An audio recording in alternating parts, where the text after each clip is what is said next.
हमारे गुरु महादेव साहब, दीदी और जहाँ तक भी मेरी आवाज़ जा रही है, सभी को मेरा प्रणाम है।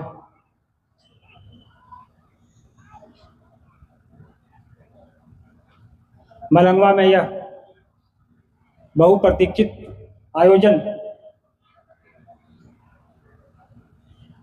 जितनी इसका इंतज़ार आपको था उतना ही हमें भी,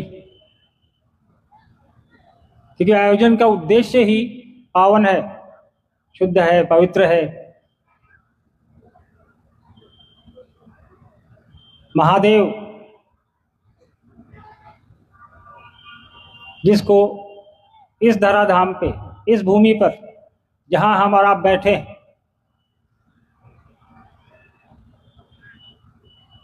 असीमित आशीर्वाद प्राप्त है। पशुपतिनाथ की भूमि है ये हमारे आपके गुरु महेश्वर शिव का वो स्वरूप है जो हजारों साल से पूजित होता आ रहा है। हमारे शास्त्रों में पशुपतिनाथ हैं, हमारी संस्कृति में है, पुराणों में है, शिव पुराण में है, और सबसे ज़्यादा हमारे आपके जेहन में है, मानस में है, हमारे आपके मन में है। महादेव हमारी आपकी संस्कृति में रचे बसे हैं, और आज से नहीं, 5000 साल का तो हमारे आपके पास लिखित इतिहास है, जिसमें आप अपने गुरु महादेव के विभिन्न स्वरूपों से परिचित हो सकते हैं।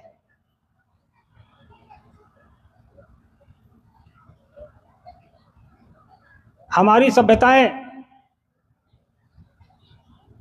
कई सभ्यताएं जो विलुप्त हो गईं, आज जब उन सभ्यताओं की खोज हो रही है,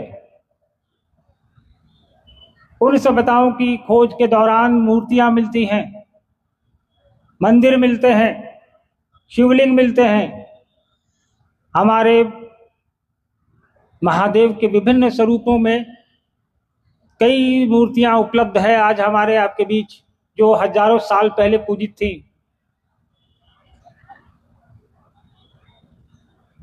सिंधु घाटी सभ्यता, हड़प्पा संस्कृति, मोहनजोदड़ो, ये अब पाकिस्तान में है मोहनजोदड़ो, वहाँ की खुदाई में आप देखेंगे पशुपतिनाथ की एक मूर्ति निकली वहाँ, यानी वो 10,000 साल पहले की मूर्ति निकली है। इतिहासकारों ने ऐसा कहा है, ये हम और आप नहीं कह रहे हैं। तो इससे आप और हम अंदाजा लगा सकते हैं कि महादेव, देवों के देव, किसी भी नाम से उनको पुकारिए, वो हमारी आपकी संस्कृति में कितने रचे बसे हैं और किस काल से हैं। हमारे पुराण शास्त्र वेद कहते हैं कि सृष्टि के रचयिता हैं, पालनहार हैं। कुछ दिन पहले हम लोगों ने समाचार में देखा कि साउथ अफ्रीका में एक जीवाश्म मिला, जीवाश्म मतलब हड्डी मिली है जीव की, वो इंसान की है।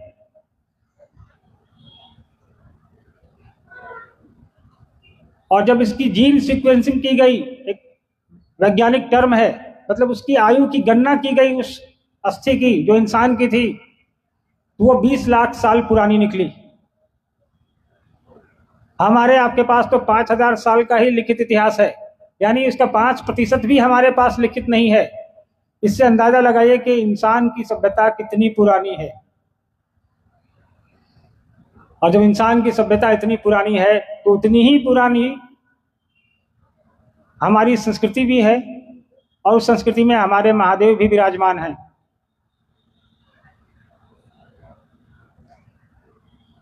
क्योंकि संस्कृति हमारे आपके मन के हिसाब से चलती है। हम जो आत्मसात करते हैं जिन विचारों को, आसपास की जिन चीज़ों को, और उसके हिसाब से अपना जीवन चलाते हैं, जीवन में उसको आत्मसात करते हैं उस चीज को, वो हमारी संस्कृति में ढल जाता है।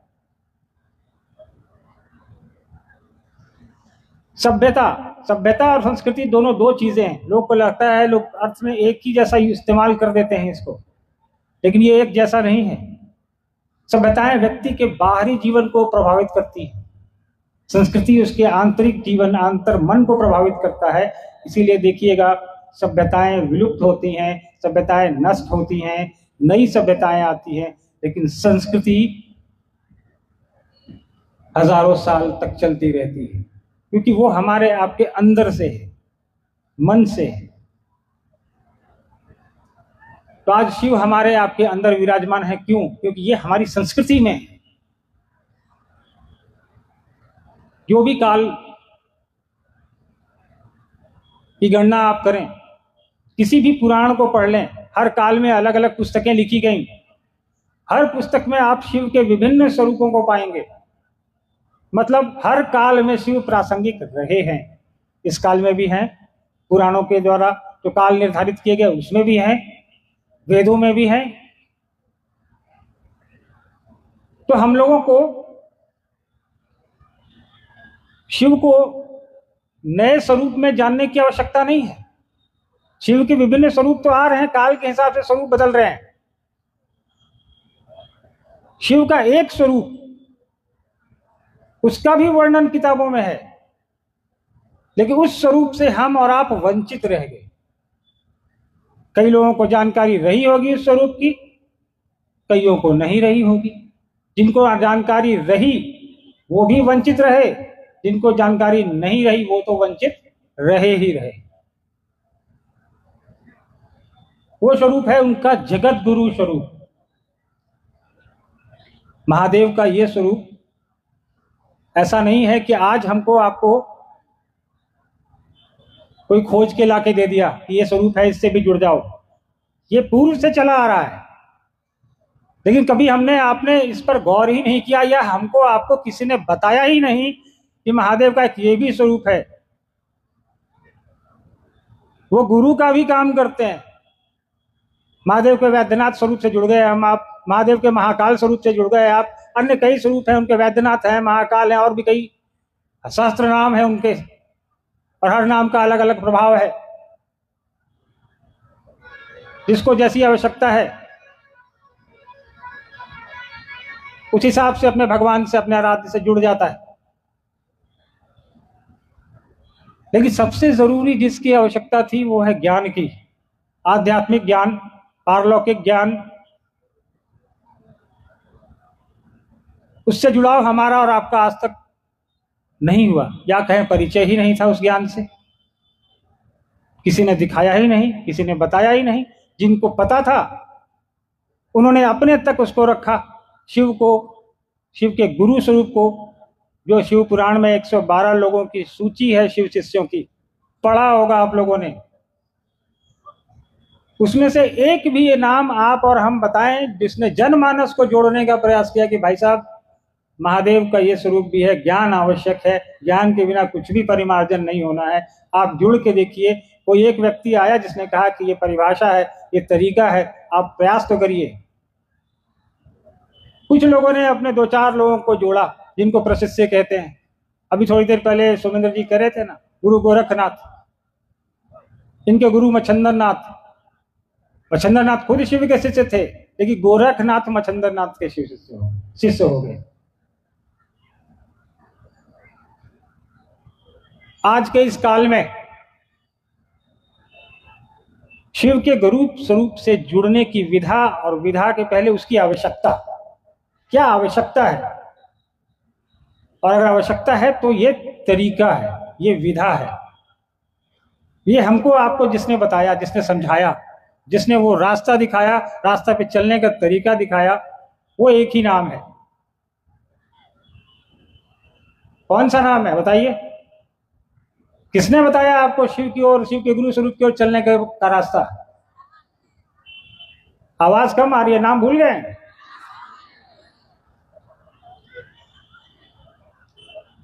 अरे कम से कम साहब का नाम याद रखिए।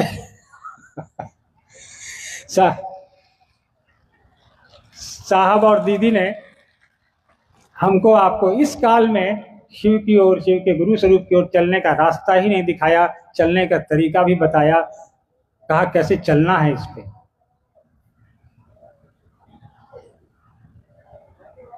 खास करके आपके इस देश में जहां बैठे हैं, ये तो खुद एक जागृत भूमि है। इस देश ने दुनिया के कई देशों को, इस देश में पैदा हुआ लोगों ने दिशा दी है। महात्मा बुद्ध की जन्मस्थली है जिसने दुनिया को दिशा दी। आज उनके अनुयायी दुनिया के कई देशों में नहीं, कई देश उनके अनुयायी हैं, पूरे पूरे देश ही बुद्ध को मानते हैं। तो वो बुद्ध में वो ज्ञान, वो इसी धरती से आए थे। सबसे पुराना अभी तक प्राप्त स्रोत जो पशुपतिनाथ का स्वरूप है, वो इसी देश में विराजमान है। उनका स्थल, उनका आशीर्वाद हमको आपको मिलता रहता है। उनके आशीर्वाद को लेकर, उनकी दया को लेकर, साहब दीदी के बताए मार्ग को लेकर आगे बढ़ने की प्रक्रिया अपनाए हम और आप।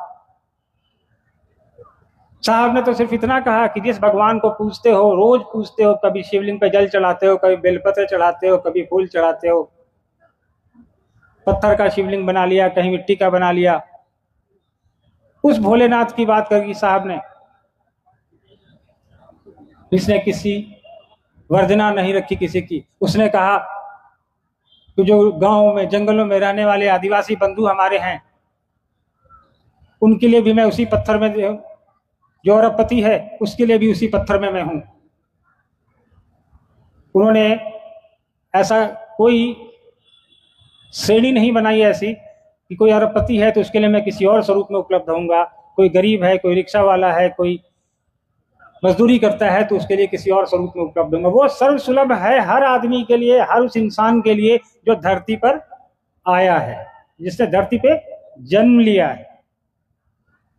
इसलिए साहब ने कहा ना, चलो आओ आओ चलें शिव की ओर, उसी शिव की ओर, और कोई दूसरा शिव नहीं है धरती पर। चलने की विधा साहब ने बताई। पूजा तो हमारा आप करते आ रहे हैं, उनको गुरु बना लीजिए भाई। गुरु बना के 3 काम कर लीजिए। तीनों काम में कोई पैसे लगते नहीं है, तीनों काम में न पैसे किसी को देने हैं, न किसी को दीक्षा देनी है, न किसी से दीक्षा लेनी है, न किसी के पीछे चलना है, न किसी के आगे चलना है। कोई वर्जना नहीं है। आपने क्या खाया है, आप क्या नहीं खाए हैं, आपने कौन से वस्त्र पहने हैं, आपने कौन से कलर का कपड़ा पहना है, आप कहाँ बैठे हैं। साहब ने कहा कि जहां हैं, जिस अवस्था में हैं, जिस परिस्थिति में हैं, ये 3 काम आपको आपके गुरु की ओर ले जाएंगे। तो 3 से कोई चौथा काम करना नहीं है। और उस 3 काम में भी 2 काम तो साहब ने हम लोग को अपने लिए दिया है। साहब ने कहा कि 3 में से 2 काम, 3 सूत्रों में से 2 सूत्र तो हमारे लिए है। दया की आचरण हम अपने लिए करते हैं, नमः शिवाय से प्रणाम भी हम अपने लिए करते हैं। एक ही काम है जो हम जनमानस के लिए, जन कल्याण के लिए करते हैं, वह दूसरे को यह बताना कि शिव मेरे गुरु हैं, आपके भी हो सकते हैं भाई साहब, मान के देखिए। इसमें कुछ करना तो है नहीं। साहब हमेशा कहते थे, पुट टू टेस्ट एंड जज बाय रिजल्ट। प्रयास करके देखिए क्या परिणाम आते हैं, उसके बाद आकलन करिए कि ये गुरु काम करता है कि नहीं है। और काम नहीं कर रहा होता तो आज देश नेपाल, देश हिंदुस्तान, देश और भी कई हैं जहां महेश्वर शिव के गुरु स्वरूप की चर्चा हो रही है, लोग जुड़ रहे हैं। प्रतिदिन पूरे देश में हजारों जगह साप्ताहिक ही चलती है, सैकड़ों जगह आयोजन होते हैं, प्रतिदिन होते हैं। तो कहीं ना कहीं ये गुरु काम तो कर रहा है। तभी आप जैसे लोग अपना समय निकाल के, अपना पैसा लगा के, अपना काम छोड़ के, अपना घर छोड़ के, इतनी दूर की यात्रा करके यहाँ आके बैठे हैं इस पंडाल में, इस धूप में, कि चलो वहां मेरे गुरु की बात होगी, कुछ बोलेंगे, कुछ सुनेंगे, कुछ सुनाएंगे, कुछ सीख के आएंगे, कुछ सिखा के आएंगे। इसी मंशा से हमको आपको आगे बढ़ना है। ज्यादा समय आपका नहीं लूंगा। बरखा जी आपके बीच बैठी हैं, इस उम्मीद के साथ कि अगली मुलाकात कुछ दौरों में होगी कि मलंगवा का कोई एक ऐसा घर न हो जहाँ शिव विशिष्टता का दीपक न जल रहा हो। मुझे अनुमति दीजिए। आप सभी को मेरा प्रणाम है। धन्यवाद।